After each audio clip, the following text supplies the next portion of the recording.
So the time has come, guys. I got all of the parts, well, most of them. I got to run to the local parts store and get a few small things real quick, like I'm gonna buy the new brake shoe links, and then I need some longer bolts for the aftermarket diff cover that I'm throwing on it. It's over there. But the time has come to start assembling. As you can see, I already started. I got the wheel cylinders in, I got the axles in, the spider gears are all lubed up and everything. I got the bolt for the carrier pin torqued down to specs, and new seals, new axle end seals got installed, and a new bearings. And now we got all the parts. We got self-adjuster repair kits that come with everything for the self-adjusters for both sides. We got the whole entire hardware kit for both sides, all the springs and everything.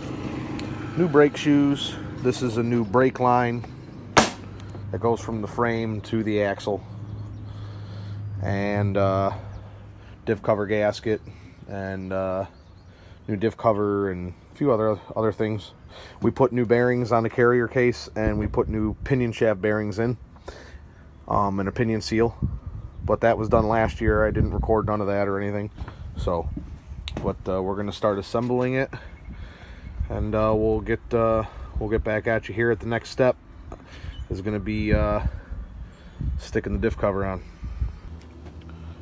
So as always, guys, with doing the builds I do, everything is a budget build. So I recycle a lot of things. So I don't buy a lot of small things like stuff like this. Now a lot of people would replace this because it's so rusted and corroded, and there's so many pits in it and everything. This is just simply the bolt that holds down the block, the proportioning block for the rear brake hose, and then it acts as the vent tube. So instead of replacing it, I just clean it up, put it back in. Same thing with wheel cylinder links. If I had all four of them, I would have just, recycled all four of them, but I lost one, so I had to buy a new one. That was $6 by itself. I mean, every little bit of money adds up. So I recycle a lot of stuff. A lot of people would have replaced these backing plates because they're really rusty on the inside here, and this piece is starting to break off, especially on this one. A whole bunch of it's missing, but you paint it up, it looks good. So I recycle a lot of stuff. So that's how I save a lot of money. I went to go find new diff cover bolts for the diff cover, because these are the original diff cover bolts, and they, as you can see, are not long enough. Nobody's got anything except for ones that are an inch long, and Ace Hardware was closed. So I'm just going to go rummage through my old bolt cart here, or bolt bucket bin, whatever you want to call it, and find me a bunch of bolts that work. Cut them if I have to. It is what it is. Again, every little bit of money that you can save counts. So we'll be back with you again here in a minute. But as you can see, we got the wheel cylinders installed. So we got a lot more to do. So we'll be back. Alright guys, so here we are. We got actually this axle sideways. That would be level. Here's the top. As you can see, the pumpkin's kind of hanging there. But anyways, we got this one assembled. In order to completely redo your brakes, if you want all the hardware and everything to do it, you're going to need to get 4 wheel cylinder brake shoe links. 4 of these. I only got one because my other ones were okay. But then you're going to need to get the self-adjuster repair kit that comes with this whole wire spring setup here, this bracket here, the star adjuster, a new spring for the tension on this bracket, and then a new guide for the cable. I removed my emergency brake setup, so I probably didn't really need this bar here in the middle, but I reinstalled it anyways, because as you can see, I don't have the emergency brake thing, and it comes with these springs, and then the spring down here. Oh, and new brake shoes. I think I had about $80 into all of it with the brake shoes, all the hardware and everything. We went and picked up some gear lube when we got the wheel cylinder brake shoe link. And this is just the passenger side. Now we got to move on to the driver's side and assemble the driver's side.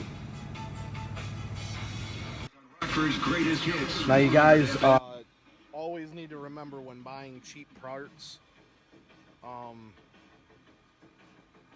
obviously they're not going to last as long as good parts, and you could have bad defective parts too, or you know, something could go wrong with it sooner than it's supposed to. I've always been one to buy just the cheap brake shoes because I mean I don't care, I'll just replace them again, not a big deal, you know. But anyways, you always got to remember when buying cheap brake shoes or cheap parts, sometimes you're gonna again get a defective part. And on the other side, on the passenger side, this piece right here that's pressed in, it's got a knurl to it, or knurl, or whatever you want to say, and it's just pressed in, was missing, so I couldn't put my star adjuster setup on it. So I had to pop one out of the old brake shoe, luckily it was in good shape because they were newer shoes to begin with, and pop it into the brake shoe because that hole was empty. So always remember when buying cheap parts, don't expect too much from it. But that goes with the budget build. 80 bucks for all this stuff. Remember that. Alright, so the rear axle is pretty much assembled. All the brake parts, you know, the drums are all assembled and everything. Drums are on, got the wheel spacers. A lot of people disagree with wheel spacers, but I don't care. I've been running them for years, never had a problem. But yeah, it's all assembled. The only thing I got to do is throw the diff cover on and fill it up with grease. Got the new rear hose bolted on with a nice new clean washer, all cleaned up real good. Got all the new rubber grommets in the back. We're ready to rock. Now, one thing that, again, I was saying that goes with buying cheaper parts is you're going to have issues. Now, here's an original leaf spring block. This is the right side. And this goes towards the inside of the axle. And when you set this on top of the leaf spring perch, it's got this little dimple down here that sits in the hole. Hold these add a block, because it's the lift I got is a block lift, but it's not just a block, it's add a block. So you stack this block on top of this block, and a lot of people again are going to argue with that, but I've never had an issue. And again, this is a budget build. You're going to have parts that don't fit right and faulty things. These lift blocks, this is heavy metal suspensions from eBay. Very good stuff. I'm very impressed with the quality of the stuff. And the price was right, but these dimples that stick out, you can even see, here's the stock one, here's the aftermarket one. I ground those down and they're still deeper than the stock ones. They were so big that the block didn't even rest on the leaf spring perch. It was hitting this stop right here. So again, when you buy cheap parts, that's the kind of problems you run into. I just simply brought it over to my bench grinder over here and just ground them down, and then filed them up and made them look nice, and then just threw another quick coat of paint on them to touch them up from the scratches. So, but again, that goes with buying cheap parts. Something I didn't realize when I tore this axle apart, this axle came out of a 97 1500 extended cab.